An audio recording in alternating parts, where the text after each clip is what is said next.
আমাদের ভাইরা আমাদের সামনে রক্ত দিয়েছে আর আমরা শপথ দিয়েছি এই বাংলাদেশে ওই আওয়ামী সন্ত্রাসীদেরকে আর আমরা কখনো ফিরে আসতে দেব না। বাংলাদেশ আওয়ামী লীগকে ফেরানোর জন্য ভারতীয় শক্তিগুলো একযোগে মাঠে নেমেছে। বাংলাদেশের স্বাধীনতা সার্বভৌমত্ব নিয়ে তারা আমাদেরকে হুমকি দেখাতে চায়। প্রতিবেশী পরিবর্তন করা যায় না, মনে রাখতে হবে নতুন নতুন প্রতিবেশী হলে আপনাদের দাপট আকাশ থেকে মাটির নিচে নেমে যাবে। ভাইরা আমার, বাংলাদেশের মানুষ শান্তিপ্রিয় মানুষ, এদেশের মানুষ আওয়ামী লীগের ফাউল খেলায় যোগ দিতে চায় না। 14, 18, 24-এর নির্বাচনে এদেশের মানুষ আওয়ামী লীগকে দেখিয়েছে তোমাদের ফাউল খেলায় তোমরাই বাংলাদেশ থেকে বিতাড়িত হয়ে যাবে। ওরা ভেবেছিল, কুখ্যাত শামীম ওসমান ভেবেছিল ওরা আমাদের সঙ্গে বন্দুকের খেলা খেলবে, বোমাবাজির খেলা খেলবে, সন্ত্রাসীর খেলা খেলবে।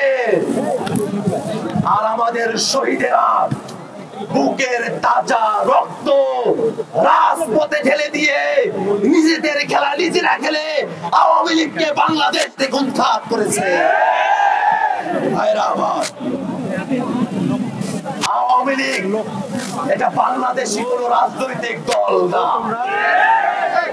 এটা ভারতীয় দল। এই কারণেই তারা বলে ভারতকে যা চেয়েছি ভারত সেটা আজীবন মনে রাখবে। আমরা বলি শুধু তোমাদের জীবদ্দশাই নয়, তোমাদের পরবর্তী প্রজন্ম যদি ভারতের সেবা দাসত্ব বাংলাদেশে প্রতিষ্ঠা করার স্বপ্ন দেখে বাংলাদেশের মানুষ তাদেরকেও ছাড় দেবে না। কিয়ামত পর্যন্ত বাংলাদেশে আওয়ামী লীগের রাজনীতির আর কোনো সুযোগ নাই। ভাইরা আমার, আওয়ামী লীগের প্রতিবারের নির্বাচনে আওয়ামী লীগের সেবা দাস জাতীয় পার্টি 14 দল তারা বাংলাদেশের মানুষের সঙ্গে গাদ্দারি করে এদেশের গণতন্ত্রকে হত্যা করে আওয়ামী লীগের দামি নির্বাচনগুলোকে তারা বৈধতা দিয়েছে। অতএব জাতীয় পার্টি সহ আওয়ামী লীগের সকল দোষরকে অবিলম্বে বিচারের আওতায় দাঁড় করাতে হবে। আওয়ামী লীগের কথা বলে তাদেরকে আমরা স্পষ্ট করে বলি, আওয়ামী লীগ অস্থিমজ্জায় সন্ত্রাসী সংগঠন। লোক বাঁচতে গিয়ে যেমন কম্বল উজাড় হয়ে যায়, আওয়ামী লীগের নেতাদের মধ্যে ভালো কাউকে খুঁজতে গেলে আওয়ামী লীগ উজাড় হয়ে যাবে। ভালো বলতে কিছু নাই। ভাইরা আমার, আমরা নতুন বাংলাদেশ নির্মাণের স্বপ্ন দেখি, যে নতুন বাংলাদেশে এদেশের বিচার বিভাগ, এদেশের সংসদ, এদেশের পুলিশ প্রশাসন, এদেশের সচিবালয় বাংলাদেশের জনগণের পক্ষে নীতি নির্ধারণ করবে, সেই নীতিগুলো বাস্তবায়ন করবে। ঐক্যবদ্ধ কমিশনে রাজনৈতিক দলগুলোর মধ্যে দেশ পরিচালনার ব্যাপারে নীতিগত একমতের জায়গা তৈরি হচ্ছে।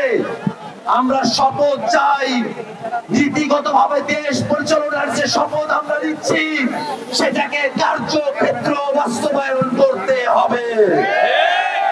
সন্ত্রাসীদেরকে দলের মধ্যে জায়গা দিয়ে জনগণের রাজনীতি করা সম্ভব নয়। ভাইরা আমার, জুলাই সনদ প্রণয়নের কথা বলা হয়েছে। জুলাই সনদ সেটা নিছক কোন দলিল হিসাবে থাকবে না। জুলাই সনদে মৌলিক সংস্কারের ব্যাপারে আমাদের একমত হবে, তার প্রত্যেকটা জিনিসকে বাংলাদেশে বাস্তবায়ন করতে হবে। বাংলাদেশের মানুষেরা মুজিববাদী সংবিধান থেকে বেরিয়ে আসার জন্য নতুন সংবিধানের দাবি করেছে। অতএব জুলাই 16কে কার্যকর করতে অবিলম্বে বড় পরিষদ নির্বাচন দিয়ে নতুন সংবিধান প্রণয়ন করতে হবে। ভাইরা আমার, বাংলাদেশে এখন পর্যন্ত আওয়ামী লীগের দোসররা তারা অনেক জায়গায় ঘুরে বেড়াচ্ছে। সারা দেশের আওয়ামী সন্ত্রাসীরা গোপালগঞ্জে গিয়ে আশ্রয় দিয়েছে। এই বাংলাদেশে 1 ইঞ্চি জায়গাতেও আওয়ামী সন্ত্রাসীদেরকে আমরা স্থান দেব না। আপনারা সকলে এখানে উপস্থিত হয়েছেন। নারায়ণগঞ্জের আপামর জনতা, নারায়ণগঞ্জের অনেক ওলামা, এই নারায়ণগঞ্জেই আজকে আরো কয়েকটি রাজনৈতিক দলের সমাবেশ হয়েছে। সেই রাজনৈতিক দলগুলোর পক্ষ থেকেও জাতীয় নাগরিক পার্টি এনসিপির প্রতি যে আক্রমণ করা হয়েছে তাতে নিন্দা জানানো হয়েছে।